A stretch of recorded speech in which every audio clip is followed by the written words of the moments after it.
Why is it important to give an education for students, especially at this event here, the history of Central America?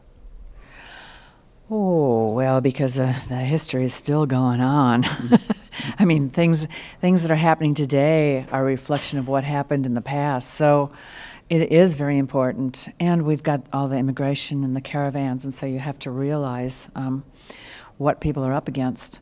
And it's unfortunately pretty much the same thing they were up against 20, 30 years ago when I started the project. What is the main goals for FotoKids? Obviously, they have a big mission. What is your goal?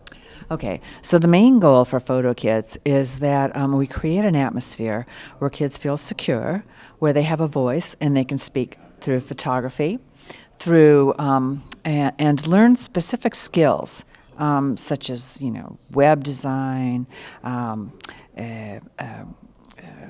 InDesign, Photo Illustrator, that they have a lot of these skills that they can offer to an employer that'll give them a leg up to get a job. So that's very important to us. And then the whole thing of being a well-rounded person and a person that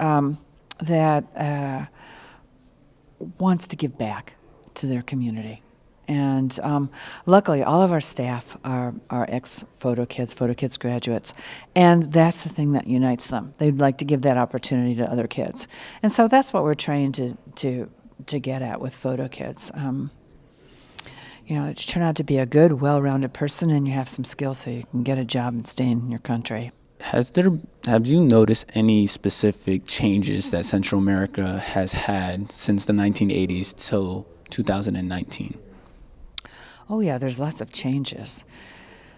Oh God.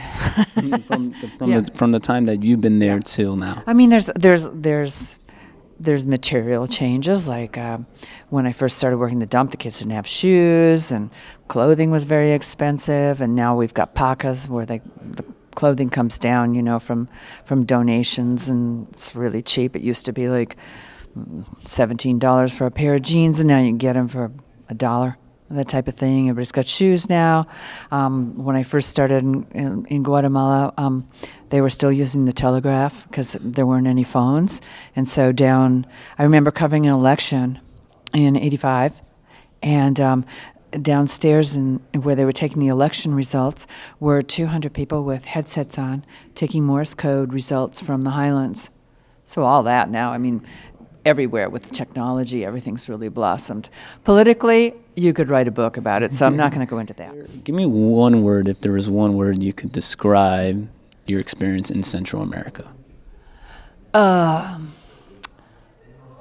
would have to say, wow, because it encompasses a lot. It encompasses, me going to work as a war photographer and then FotoKids, and challenging. But I like challenges, so that's good.